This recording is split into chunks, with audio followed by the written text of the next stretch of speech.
नमस्कार दोस्तों, मैं doctor Pradeep Chaurasia, DGI Ayurveda and Panchakarma hospital Gomti Nagar Lucknow से। दोस्तों, लोग कहते हैं कि आयुर्वेदिक जो मेडिसिन होती है उसका साइड इफ़ेक्ट नहीं होता है, लेकिन ऐसा नहीं है। आयुर्वेदिक मेडिसिन का भी साइड इफ़ेक्ट होता है अगर उसको विदाउट एनी प्रिस्क्रिप्शन और बहुत लॉन्ग टाइम तक विदाउट एनी ऑब्जर्वेशन खाया जाए तो उनका साइड इफ़ेक्ट हो सकता है। जैसे कि बहुत आसान सा एक एग्ज़ाम्पल आता है आयुर्वेदिक टेक्स्ट में कि आहार भी विष का काम कर सकती है। जो आहार आप खाते हैं वो विष का काम कर सकती है। इसका मतलब क्या है कि जब आहार विष का काम कर सकता है तो औषध क्यों नहीं कर सकती? तो औषध भी आपको साइड इफ़ेक्ट दे सकती है। अगर उसको without any prescription, without any observation खाया जाता है तो आपको इसका बहुत विशेष ध्यान रखना है। कुछ लोग अचानक से नीम की पत्तियाँ खाना शुरू कर देते हैं, अचानक से करेले का रस पीना शुरू कर देते हैं, शुगर हुआ तो जामुन का रस शुरू कर देते हैं, या किसी ने कुछ बता दिया, कोई किसी बुक में कुछ लिख दिया किसी ने तो उसको खाना शुरू कर देते हैं।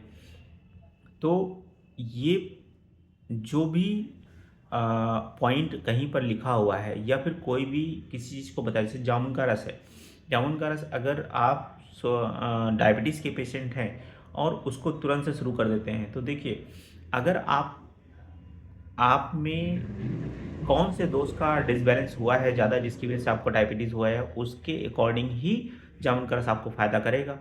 अदरवाइज़ आपको वो नुकसान करने लगेगा। जैसे नीम की पत्ती है, नीम की पत्ती के साथ ऐसा ही है।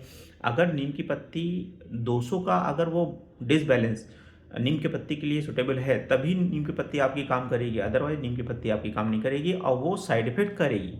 वो आपको, जैसे मान लीजिए कि वात पित्त आपको प्रमेह है और आपने जामुन का रस शुरू कर दिया तो क्या करेगा वो? वात पित्त प्रमेह में आपका डायबिटीज़ को म, हो सकता है आपके शुगर लेवल को थोड़ा कम करे, लेकिन वो दोषों को कोष से शाखा में भेज देगा, शाखा से मरवासंधि में भेज देगा, जिससे कि आपको अदर कोई दूसरी बीमारी हो जाती है। जैसे मान लीजिए कि आपको प्रमेह है और आपने जामुन का रस पीना शुरू किया तो हो सकता है शुगर का लेवल को थोड़ा कम हो जाए, लेकिन आपको पाइल्स का प्रॉब्लम हो जाए या फिर हेडेक हो जाए या फिर और कोई बीमारी हो जाए। इसलिए बिना किसी डॉक्टर के प्रिस्क्रिप्शन के कोई भी आयुर्वेदिक आहार और आयुर्वेदिक औषधि अपनी बॉडी में अपने साथ ऐड नहीं करनी है। थैंक यू दोस्तों। ऐसे ही और वीडियोज़ के लिए हमारे चैनल को फॉलो करें। Thank you.